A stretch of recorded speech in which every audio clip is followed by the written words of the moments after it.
not looking great. It's more than safe to say. And hey, I mean, they've taken the reigning champs, the number 1 seed, all the way to map number 3. And you've got to say, they've got a real air of confidence about them now, and a bit of a chip on their shoulder, a proving point, moving in towards Breeze. That's going to be our decider. We kind of begged for a Breeze coming in towards this series, and now we've got it. And we just want to see H2O really kind of pull the plug on our Alliance's dominance, right? Yeah, H2O Breeze is one of their strongest maps when it comes to actual win rates. And I mean, they looked so good on Ascent. You can see that Hype is getting picked up, has really refreshed this team. It is a new lease on life. They have that duelist that they can anchor around, that they can look to come in for those clutch moments, with the operator that they can just use to act as a sort of threat to force all of these teams away from spaces into fights that we are now seeing them bait Alliance into the operator, away from mid, where the operator is actually going to be set up so that it can have an impact in the fight. And it is, for the second time this week, I'm going to get to cast Alliance on their 3rd map. I feel like I need to apologize to Jimmy, because we would always debate between us of the two who was actually cursed with the 3-map strike. I think the evidence is here. It is, yeah, 3-map streaks are just something that I do bring to the table on Valorant broadcasts.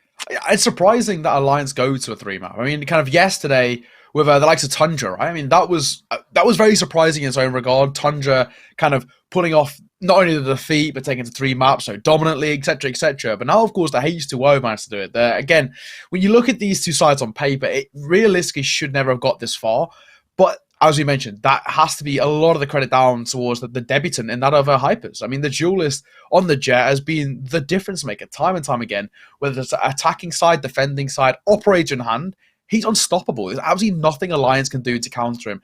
Every sort of slight niche play they try and do to try and catch him off guard, he's ready for it. He's waiting for it. And he's just, the simple thing, he's just quicker. It's just oh so simple, but it's working. And now, of course, we move on towards Breeze. And something that now interests me going on towards Breeze is, do we see a change in agent composition once again from H2O? Because remember, for the first time for H2O on Ascent, they actually chose the KO over the Breach, and we could see there was a little bit of a struggle with it. It was a little bit longer trying to adapt into sort of not having the Breach to be able to initiate in on their attacks. Their defense was looking a lot stronger. And so that does beg the question whether or not we are going to see them try and sort of initiate and integrate a composition that they normally run, or whether they're going to try and mirror what we're going to be seeing Alliance running out with, and whether or not, now that they have been running that KO for one map, they're able to adapt it a little bit stronger. But here for me is something that I do like to see, and that is the Viper coming through for both of these teams, because we are seeing a lot of focus on where those Viper walls come through, being able to cut off mid, making sure that, especially, you know, with the impact that we've been seeing Hypers have on the operator, you need to be able to cut the angle of Nest to make sure that it's just safer for all of the side of Alliance to be able to move around the different parts of this map. I'm very excited to see Fardon pick up the Chamber as well. Chamber for me is an agent that on Breeze especially has the opportunities, you know, especially you pick up a Headhunter and a pistol round, can make a difference. Tour de force as well in this long range fight. That's where players like the likes of Fardon should be able to step up. But the real interesting factor that's going to be, for me, I hope to be a difference maker, is that Cypher. It's Hype, right? We mentioned we want to see Hype pick up the Cypher coming on towards Breeze. Thankfully, that's what we see, because we know how good he is. Not only as an information collector, but the most important thing that Hype does on any map that he plays with any agent is lurks. His lurks, which are absolutely terrifying, which, I mean, looking at the composition that H2O are running out with, though, they're going to have a lot of information, but they're also going to have a lot of shutdown on Hype. Yeah. Because Phoenix is picking up the Sky, and this is the composition that H2O traditionally come out on in this map. So if you do try and go for that lurk, the Sky is going to be there with those flashes to punish. But Hype on the B side is something that you do have to watch out for. He likes to just play around the back of this. In fact, there's even in his highlight reel a bit where he gets a free K just sitting in the exact position where he is right now. And he still hasn't been ousted. It's finally going to come through the pick onto that Cypher. But H2O still have not actually been able to get onto the site, despite the Toxin screen coming up and cutting everyone on the defense off on tunnel. Now Varden, mentioned about that Chamber. 1 versus 2. Cedar and Fee to find. At a much slower tempo. And I guess for Varden, he has to play this slow, doesn't he? I mean, despite not in his control, Very little information. Does spot out Fee and he gives away the ruse. Now they know exactly where he's coming from. I'm going to drop the rendezvous in just to give himself the opportunity to fall away. He finds the first with a quick trade. The double swing. It should only go one way. Alliance find the pistol round. But it was made a little bit dicey, it's safe to say. Yeah, again, Alliance, the one problem that they've had consistently in this series, and even yesterday to an extent as well, when they win the rounds, they still sort of lose them in terms of that eco, Yeah, right? They exactly. lose all of these players barring one, and we've seen that if it comes to choosing between an eco or forcing up, Alliance do force, and we see them forcing now. It's not even just one person picking up a Marshall and everyone else goes for the pistols. No, it is a full force. They're going for the Bulldogs, they're going for the Spectre, they're going for the Marshall. H2O foregoing weapons entirely. Lucky with that Marshall, we've seen how devastating it can be on Haven. Knows that there's potentially another person. Here's the movement, isn't able to get the shot and is forced now to back off. But the punishment is lacking. H2O have lost a member and they haven't been able to get that trade. He gets the tag as well into those hypers, which is all the more important. Now, of course, a body shot or more or less anything drops hypers out of contention, makes this even more dicey now for H2O. Rotation coming forward. Farden, headhunter in hand, delivers a Zik will fall. Fee finds the trade at the very least. Second time of asking.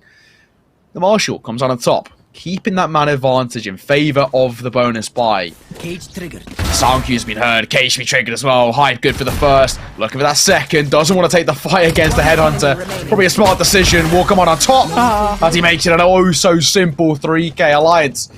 2-0 start to Breeze. We mentioned that H2O are partial to a bit of the waters of Breeze, but so far not so good. But at least their economy is just going to be so clean, right? The fact that they don't just have the jet to lean on those ecos, but also the chamber coming through with their headhunter, making it just a little bit better for them in terms of that long-run economy consistency. So if Alliance do start losing these rounds, if they do start being put onto the back foot in terms of having to force up, we've seen the impact, the extent that it can affect Goes here. maps entirely, as the H2O now full buying up into the rifles. This for them, if they lose this round, when Alliance have still got the Bulldogs, have still got the Marshalls, that's when you really are going to start scratching your head.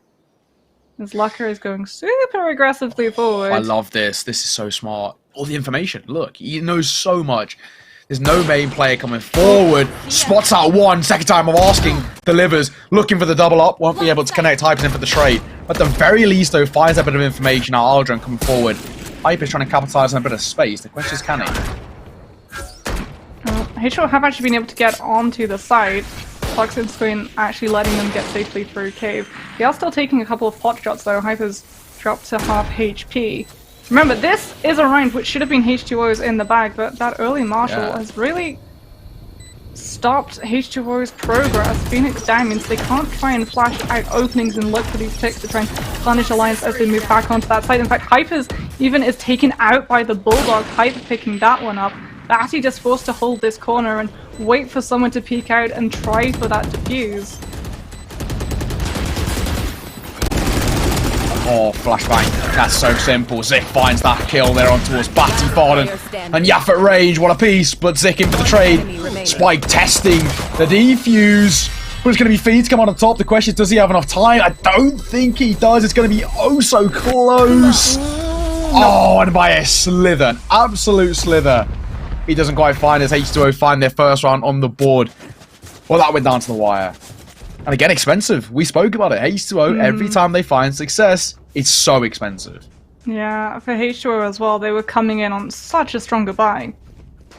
Right. There is no excuse, really, for Lucker to be able to go that aggressively forward and find the pick. You have to be expecting the jet, and I'm sure they were. They were expecting him to peek sharp.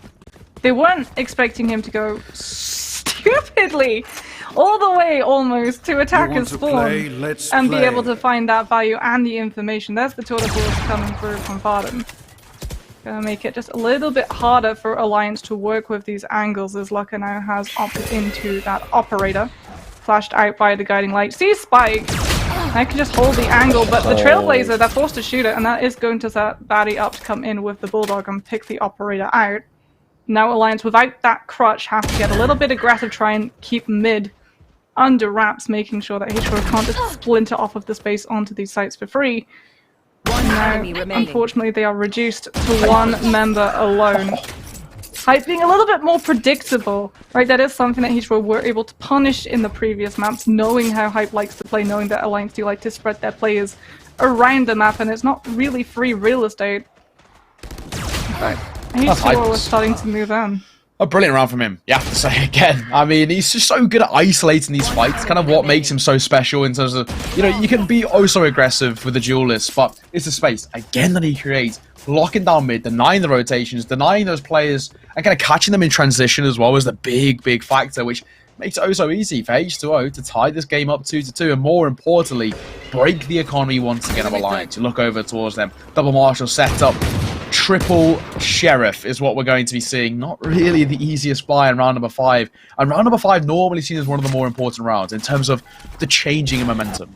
Yeah, and Lucker as well, 2 orbs away from those blades. So can't even try and pick one up and put the team on the back in the way that we saw on Haven. H2O have to feel pretty comfortable, but they are just trying to wait and see whether or not Alliance do get aggressive and look for those picks and try and trade up into the rifles that they're able to pick up off of H2O's corpses. If he's still holding with the Marshall, is going to be able to get the recon bot. A lot of information gathered, but Hype has actually fallen. You don't have the crossfire set up. You're forced to fall back onto the side. 18 HP to your name. You can't really try and contest this spike in time. Touch and screen gonna be splitting off. Tunnel Lucker having no vision.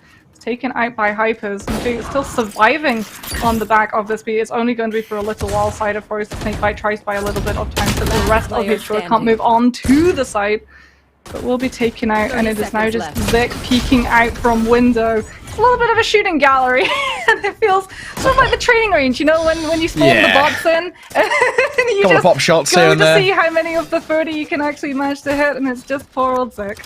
Yeah, I mean, it's unfortunate. It's sort of expected, realistically speaking, wasn't it? I mean, for Alliance, it wasn't much of a buy coming forward. It was double Marshall, triple Sheriff. You can't expect too much. I would have liked to them make it at least a little bit more expensive, but hey-ho. I mean, with the lack of firepower, H2O pretty comfortably collect their round on the belt. And of course now, starting to put up some significant numbers in terms of momentum working in their favour, and everything started to just fall in place for them, or so I say. We'll see. Ida just comes out on top. Hypers and Phoenix didn't even know where he was.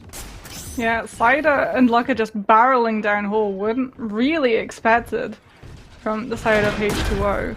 And now they have been able to get onto the side. They are actually controlling doors. Baden just creeping his way through. Oh! Cider able to keep Lucker safe. Shoots the back of the chamber.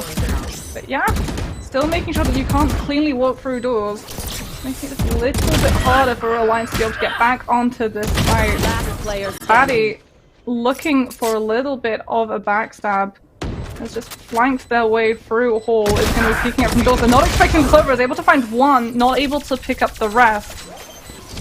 And there is going to be a defuse coming through. Alliance just getting those 2 kills really does cement that round for them, because H2O, they were still making it look pretty close despite lacking nearly half of their team when they actually hit the site.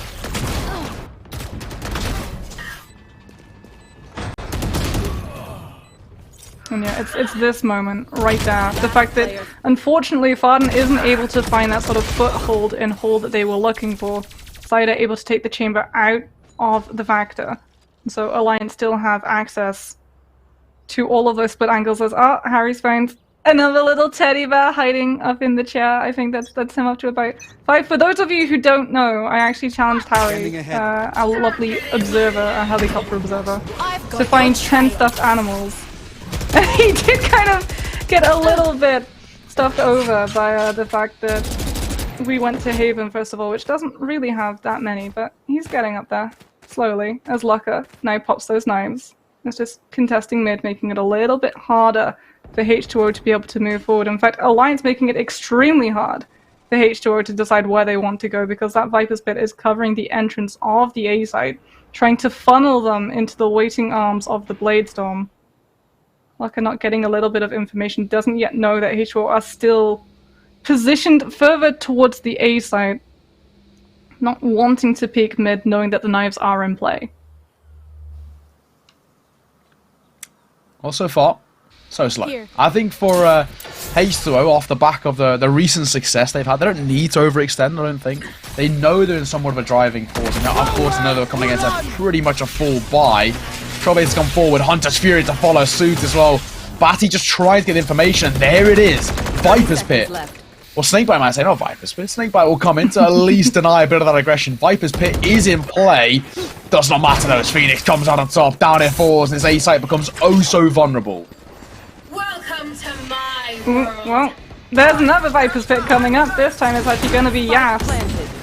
And Fee is immediately going to pop the Hunter's Fury and is able to pick out Zik, who goes down on the side of the defense. Hunter's Fury has tagged up a lot of players. Neural Theft coming through from Hype allows him to know where all of the members in the Viper's Pit are playing from, but only for a split second.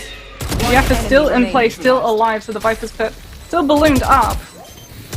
Yaf can still hold into it. With that little inkling of sight, is able to find so much.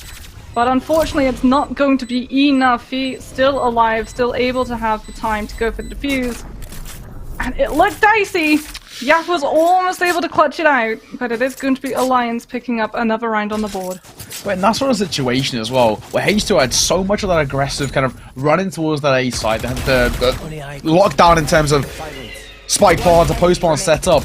They just consistently get caught off guard, consistently get caught, you know, isolated, where it allowed for those easy trades to come forward. And I think they made things a little bit too easy, in my opinion, for Alliance to retake that side. There was no aggressive post-spawn setup. There's no any kind of cutting off angles, utility used to try and deny the rotations coming forward. They just tried to go for that very textbook setup coming forward. And I mean, Alliance read it so easily. Picked them apart. Granted, get a bit of a spam through the smoke, but you know, you take a bit of RNG here and there.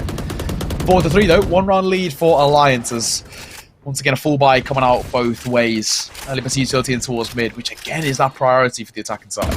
Yeah, Hype is using the operator. And Alliance in the know are actually going to use the toxin screen to just cut through mid-bottom, making sure that it's unable to find the eyesight that it's looking for towards Nest. So Alliance are safer to rotate between the B and the A, don't have to fall into their own spawn to dodge the operator's ire.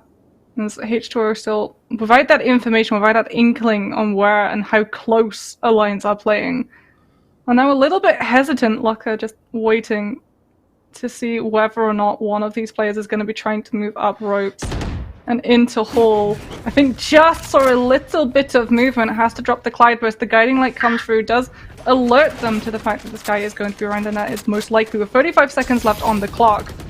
No choice for H2O to go and commit to this fight, which allows Siders to just pop up and picks Phoenix out of the way. Is going to be found by Farden. So trade coming through, both teams 4-4. Spike carrier has been killed, 19 seconds left. Alliance again running down the clock, making it that H2O just do not have the space to be able to get this plant safely through. And by taking this fight, drawing it out, they're actually able to win. Somehow, some way, again it's Fear of a 3k. Back-to-back rounds, he comes out with a 3k to clutch things up. And again, it's my situation where for H2O, they get quite isolated.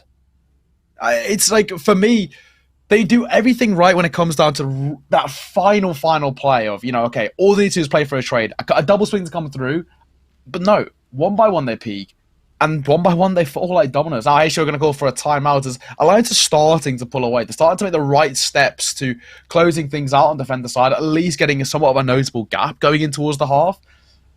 And for H2O, what was at times a decent start for me, they look a little bit lost now, and I don't know what's really gone wrong for them.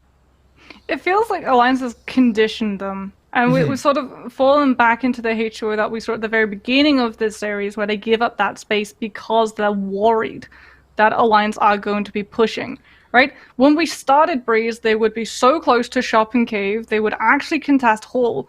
And then you look at how they sort of went into the round previous. They avoided Hall. They didn't move through the toxin screen. They had absolutely no control of mid. They didn't even sniff towards B in the fear that you would see Hype go up to Hype ninja shenanigans around the space. They're forced with 35 seconds left. They get spotted out. They can't push Hall. We see a guiding light come through, but no one actually chases to try and actually punish Lucker's aggression. So they don't have control of doors when they actually push through from cave, and as they just fall onto the site, they fall straight into Alliance's hands, as Lucker is just able to get that shot, that opener onto Hypers. Phoenix feels like they have to try and go forward aggressively and look for the jet without actually flashing the entrance first, and Lucker, unflashed, is not going to be missing that shot. It's H2O, they called a timeout just a second ago, but it doesn't really seem to have had any effect. No, I mean, it's really not made a difference in any situation, because the Lions come out the gates firing on all cylinders. Easy double to open things up, followed by one more, and after a second, now far done. At least the tour de force finds one, but Lucker, easy trade operator in hand. In that battle of range, it's only going to go one way, it does seem, currently, as Lions about to find 6. And now, of course, at the very least, go into the half at a tie. Tie coming forward, Yaf down to 14. They know exactly where he is. It's just a matter of time. They don't need to overextend too much, but denying this Vandal being saved across into round number 9 should be a priority, because they don't want any sort of kind of long-term economy being built up by H2O, because that's where they found their success in map number 2. Left. Yeah, especially because this was around that H2O actually invested that tour de force. Precisely. So if they are forced onto that eco, they are not going to have the ultimate to try and keep pace with Lucker, who's just, again, just looking so natural on that operator. Looks a little bit uncomfortable on the second map, but he really has just found that momentum, that confidence, left. the aggression that we are so used to seeing the guy possess. Mm-hmm. And yeah, just trying to keep a hold of the rifle, Alliance looking for him. Zik is pretty close. In fact, you can start to see the KO, but Yaf is able to get the pick. The rifle still going to be available for H2O. Things looked extremely dicey, especially because Zik was just getting closer and closer and closer, but the flash doesn't actually come through, so Yaf is able to find the shot and throws the rifle over to Hypers. They know that they do have to put a lot of faith in this jet, that the jet is the one that they look to initiate in. You can have that momentum, that snowball, that will force Alliance to try and take a little bit more of a sideline, let H2O onto one of these sites, because that's been the problem predominantly for this team when they're attacking on this map. Really struggling to get onto this site with not only time in their hands, but the utility as well. Yeah, exactly that. 6-3 is where Alliance stand, but of course, more importantly, much more stable economy. That rifle, at the very least, in the hands of Hypers, gives them some room to work with. Jumpy can come forward, though. And they know that the attacking side are posturing in towards mid. And actually, you know, for Alliance, they don't need to overextend. They don't need to try and actually take this fight. Or maybe they should have. Farden finds the first Hyper 4. Head on to doing exactly as the name says. Finding that first. Short miss from Locker. Going to repeat, though. Second time round pays the price as Farden finds yet another. And somehow, some way, the pistols are coming out on top. Yeah, and because they've actually been able to find Lucker, the operator is now in the hands of Farden. And Zik is just flashed out of the site. Toxin screen is down, making it so much harder for Alliance to actually get the information of where these players are. They've already invested the toxic screen over towards that A site. And it does seem like they do want to just try and look for those exit frags, all those angles, wait for H2O, knowing that the economy for H2O is not stable enough for these players to be caught in the spike detonation range. They are going to have to try and escape it, and Alliance are looking to punish. The exit frag strategy, but H2O coming in with more or less nothing. I mean, Hypers and a Vandal in hand and a kind of a mere support, some more supporting, may I say, amount of pistols coming forward. They should not really have been able to find the success that they did. Hypers will fall at the very least. So, again, it goes back to our same thing of kind of the success that H2O find is extremely costly, but at the very least, an operator saved across. Which Hypers as the jet op combo coming back in towards this next round, which we know how prevalent that has been. And round number 11 becomes even more of a threat, potentially H2O making this a 5th on the board. Yeah, H2O losing two players on the exit frag too. The fact that Phoenix goes down is trying to hunt Zik out in Nest. And so, yes, they've been able to buy into those rifles, but 2 points behind, it really is instrumental that they are able to take this round, and Lucker is just poised looking for that first pick. We haven't really seen him take this angle before either. One guiding light already being expended, one over the jet's head. As H2O, they lose Farden, Lucker able to find the pick onto Phoenix. And now H2O once again feeling like they have to get aggressive. You're going to be found out. The tripwire is stopping you from moving any further forward. And Hypers is just forced to hold that angle. We know how patient the guy can be, but on the attack, H2O don't really have the time to be able to spare. Aldrin coming forward as well.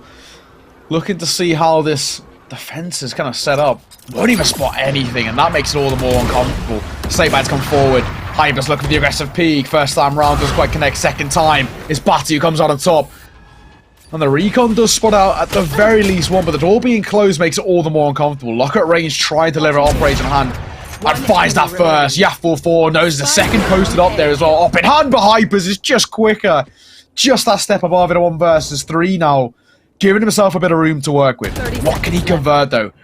The post plan is not even able to be set up with these crossfires. Is just immaculate. Oh, so easy from Alliance. At 7th round collected. At the very least, they went out the half.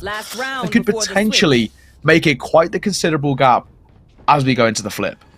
It's going to be interesting as well to see whether or not H2O are going to have a better defense. Because remember, they really hit their stride on Ascent when they were on the defense. That's when we saw Hypers come alive with the operator.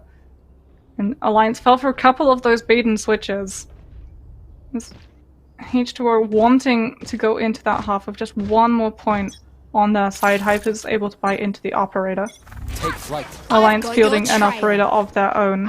H2O losing first, but a little bit too much in all of these rounds is again going to happen. Yap falls. Farden gets super aggressively forward. Both Hunter's Furies being popped from the Sovers. He's going to find Farden though. Hypers, again, the operator. He's looked so strong when he can hold an angle. But unfortunately, they are going to have to move forward, and it is going to put them at a loggerhead. He's just waiting! Oh. Picks up Hypers with the Phantom, is able to find Batty. And H2O not able to get onto the site. It's that same mistake. It's the same problem that the team faced. But now, Sideswap coming through. They're not going to have to worry about aggressing onto these sites because they're already going to start off on them. Yeah, I mean, we've had sort of the same problem of H2O struggling to get on towards sites, mainly because of their own issues, I think is the same way to put it, but that was much more decisive when it comes to Alliance. I mean, again, we always kind of bring up their crossfires being so immaculate, but that time it was a very simple thing of aggression. Holding W, wasting the close angle, a cheeky double coming through. Oh, so easy. For Alliance to take a very comfortable and sizable 4-round lead at the half. This is kind of one of the most stark leads we've had at half, comparing how much of a pendulum these two sides have been for the entirety of this series so far. 8-4 is where we stand, and a pistol round in the favour could, you know, really push the nodes towards Alliance round in double digits already. Speaking of, though, in towards mid, Hype finds the first, looking to make it 2. Will he be able to come on top? No, he doesn't. Trey coming forward for Zik onto the one of his own. Speaking of the pendulum, back and forth as Yaf makes it a 3k, and H2O take a slim one-person lead. Do they know that Phoenix is still in Oh, mid? no. They do! I don't think they do! And they're having to just move on to the site through doors, but Phoenix is going to be right behind them in just a matter of moments. Spike still not down, instead it's going to be a hasty retreat over towards that B site, but Phoenix still going to be there. Still going to be able to cut you off as you move through from defender side. One gets one. Couple of shots through, not able to find the pick that they were looking for. Decayed to 1 HP. Doesn't have a flash, can't flash their entrance, can't get on safely. Batty trying to be there with their back, but Alliance able to get the spike into the ground. And H2O just not really having the numbers. The fact that they lost so many of their players so early on in that A side, because that one Hunter's drone just coming out from Fee picks all 3 of the players out, lets them know if you move through, if you set that crossfire up, one comes through from shop, everyone else comes through door, catches H2O, sandwiches them right in the site. So Alliance is able to get onto that site, H2O not having the utility to be able to safely contest the spike to go down. We'll lose the pistols and Alliance start to widen that gap. This is what we kind of noted at a little bit earlier, right? When we said a pistol round in favour of Alliance pushes them towards that double-digit mark, and this is now where it becomes very uncomfortable for H2O. Double digits being collected at this sort of stage. You know, we've seen it before at 10-4, where they've been a little bit trigger-happy, a little bit overzealous, and it's been costly, but in this sort of standing where they're in such a good run of form, it'd be hard done by to expect them not to be able to close it out if they're able to comfortably collect 10 here. at the very least make it expensive. Don't allow them to take a flawless round in their favor, or, you know, force remaining alive, making that bonus all the more prevalent. Either way, spike's gonna be planted, Godlike gonna come forward, Locker trying to deny updraft as well, trying to no-scope his way to success, but it's actually gonna be Cedar coming out on top, finding the first, Locker comes in for the second. Batty's trying to get the defuse, but that is the poison orb disappetiting. And now H2O not able to get the bodies onto the spike, not able to get the diffusing. You can definitely see the game plan for Alliance. Right? I'm sure we will be seeing a post coming through from H2O in a matter of moments, because Alliance, they saw how much H2O really struggled with getting onto these sites. And they know that the hesitation allows the defense to just keep firing, keep using that utility, keep delaying, making sure that you just don't have the time to be able to cleanly come into these engagements, and that even if the spike does go down, you haven't been able to fully clear a site. And the second that it goes through, you're still caught up in the gunfight. And so Alliance's priority every single time is going to be just getting onto these sites as quickly as possible. H2O are trying to take a little bit of an early fight in mid, making it costly for Alliance to actually move forward. They remember that they tried to aggress through doors. And this time around, they are going to make sure that the angle is cut off. And that if Alliance move forward onto these sites through mid, they are at least going to have a little bit of numbers diminished. Hype falling, Farden picking that one up. So information going to be denied from the side of Alliance, but not only that, you don't, if you're H2O, have to constantly watch your back, not knowing what Hype is going to pick up, which for the mentality does absolute wonders.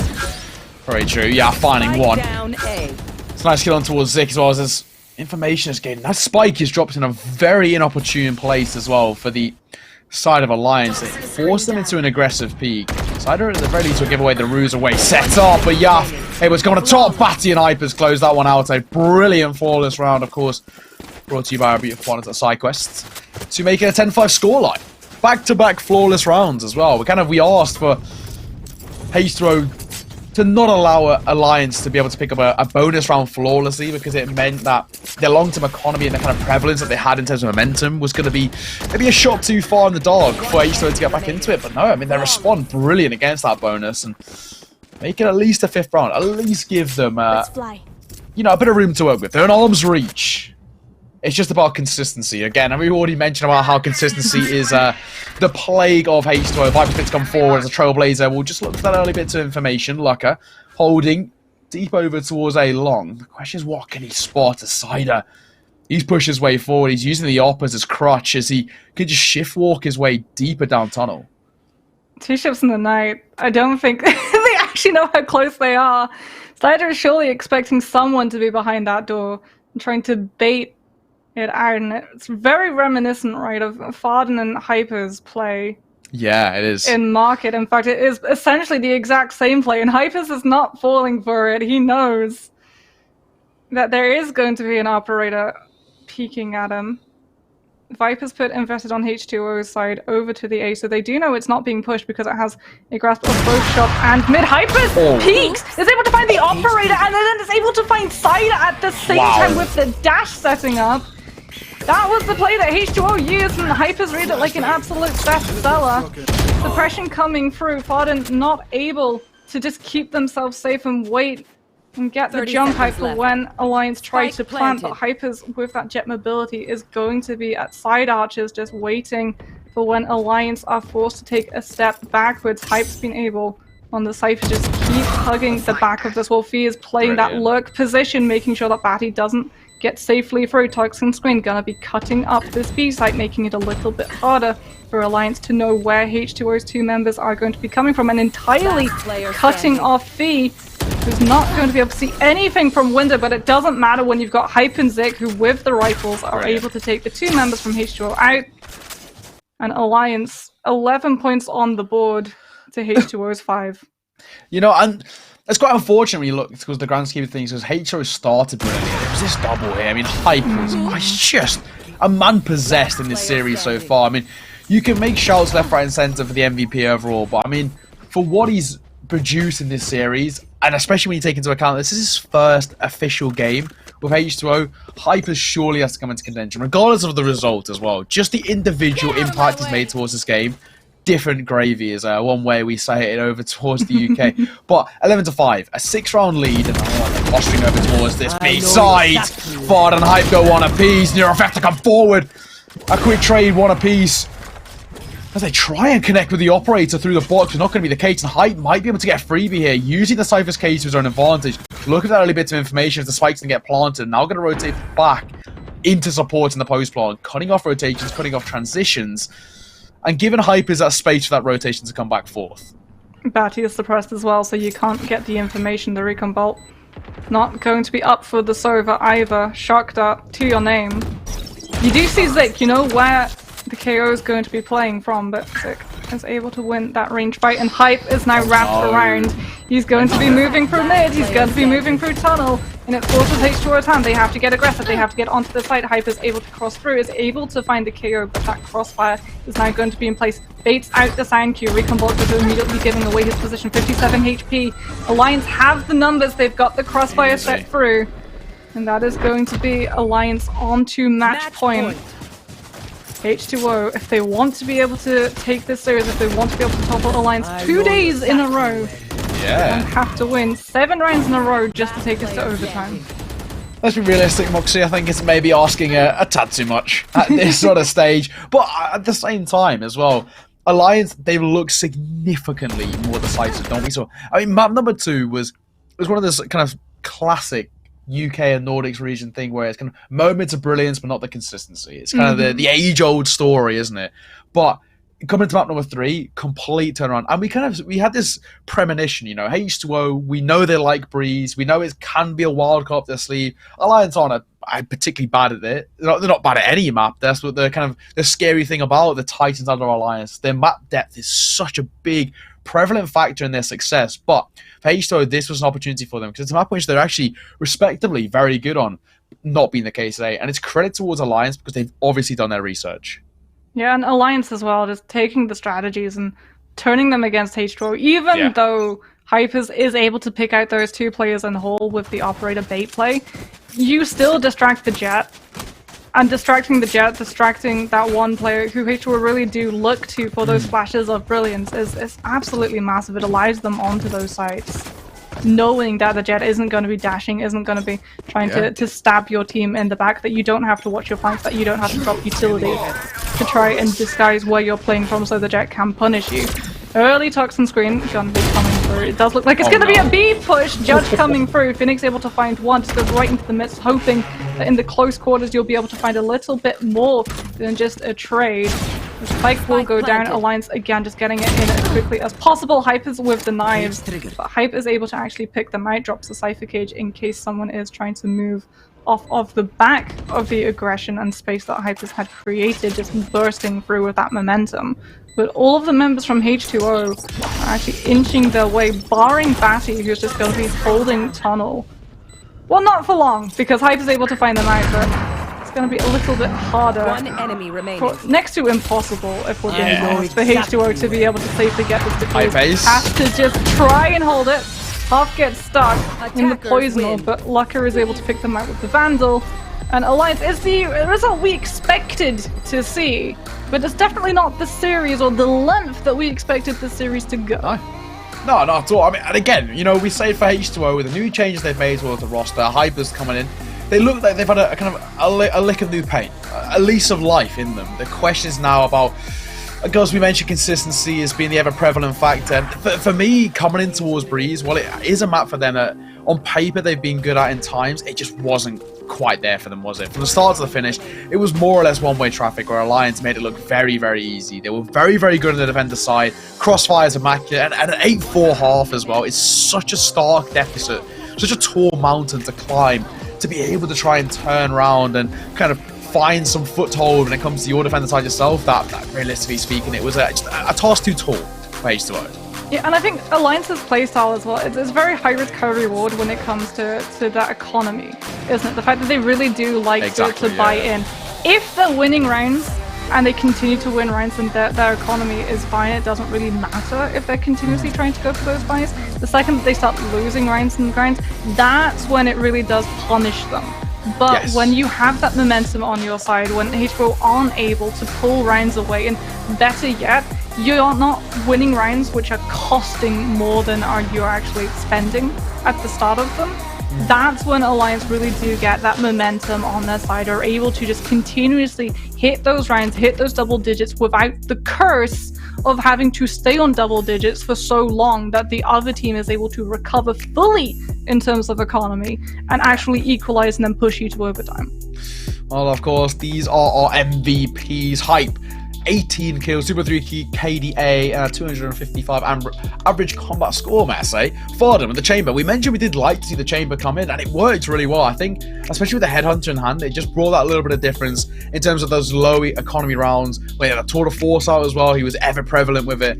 It was just a case of, realistically speaking, for H2O, they couldn't find any sort of cemented foothold in towards this game, and it was more or less pretty comfortable kind of one-way traffic for Alliance to close out the series. 13-5, pick up yet another dub under their belt, and unfortunately for H2O, yet to find their first win in the Polaris tournament so far. But I mean, much better, you have to be said. While it wasn't a victory, we saw some real moments of brilliance.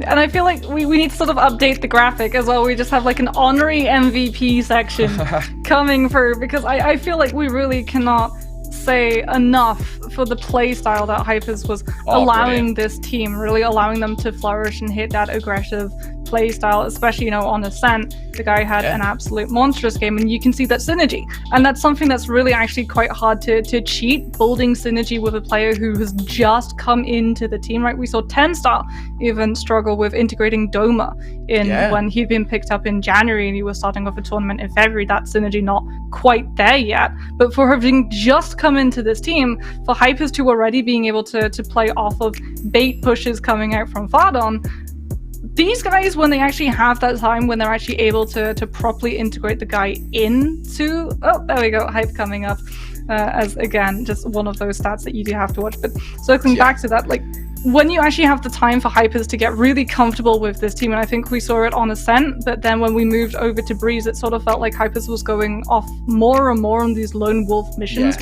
yes, he was finding value with, yes, he was occupying the time of at least 2 members on the side of Alliance. It wasn't finding that same value, it wasn't finding the same results that we were seeing on Ascent. Yeah, I think as well, you know, of course, Hype, MVP, not really too much of a surprise. It's such a dominant force, but you kind of do want to throw an honorary MVP, don't you, towards Hypers? I mean, why player? For your debut as well, to kind of there it is. Oh, there we go. We love you, Fraud. Thank you so much. For your debut, to take this sort of side, like Alliance, who are, without a shadow of doubt, the #1 seed this entire tournament, going to argue the favourites to go the full distance, take the 3 maps, and to consistently have them on the toes, to consistently be the thorn in their sides. What a player, and the stats don't lie as well. Brilliant performance from start to finish. All 3 maps was always just a thorn in the sides of the side of Alliance, and it's one of those things now. You just hope for H2O, now they know that, you know, Hype is an absolute god. He's a beast. We know we can find some success with him. Integrate him properly, find that synergy, find that team cohesion, and we can really finally start to see that success come through for H2O that we know they can provide. They were just so close yet so far, and I think today's best of 3 was once again the same scenario where it was kind of a so close yet so far scenario. You know, map #1 13-10, so close yet so far. Map #2, hey, great, they pick up a victory and then they fall flat when it comes to map #3, and that has been the case of H2O, where they found these really amazing periods of play where they'd be, you know, undoubtedly the best on the server, and then they fall flat. And they fall flat for just a little bit too long, that they make that deficit too hard to climb back from. And that was the case on the likes of Breeze, where we did see the moments of brilliance. It just wasn't there for the consistency.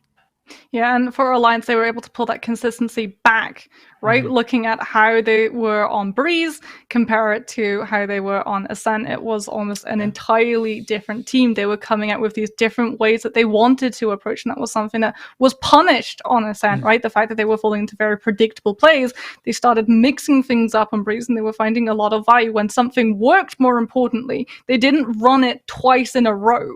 Which is something that I find like a lot of teams do. When they find something that works really well, they'll just continuously try and brute force it. And sooner or later, teams start to clock on to, oh, what's that? You've been doing this exact same thing 4 rounds in a row. Exactly. Yeah, well, we know you're going to be doing it this round.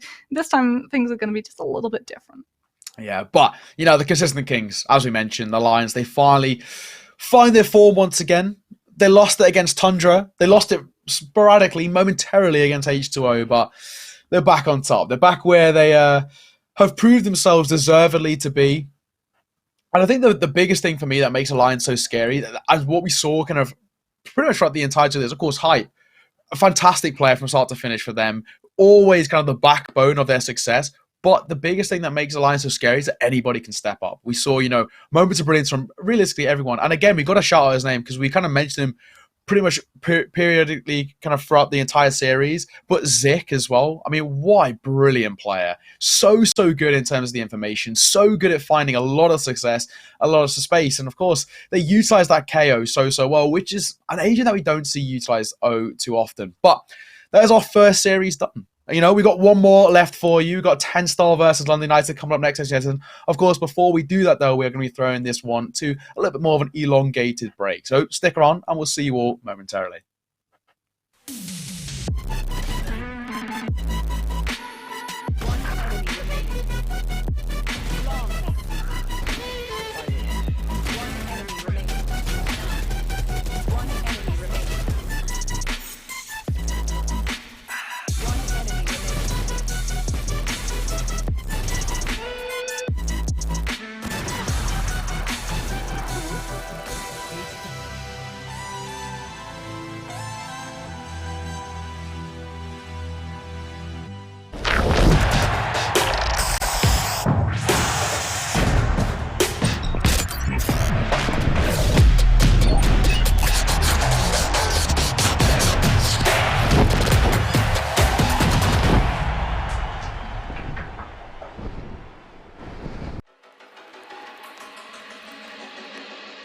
Wait, do I count down or Z?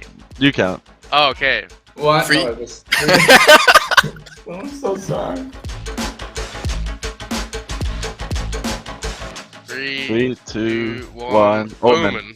Okay, basically we started playing Omen on a certain map yesterday, and I went on some rant for like 20 minutes how I love this agent. Omens! Oh. We have like a tradition where we like yell Phoenix before every game. Every agent select we do,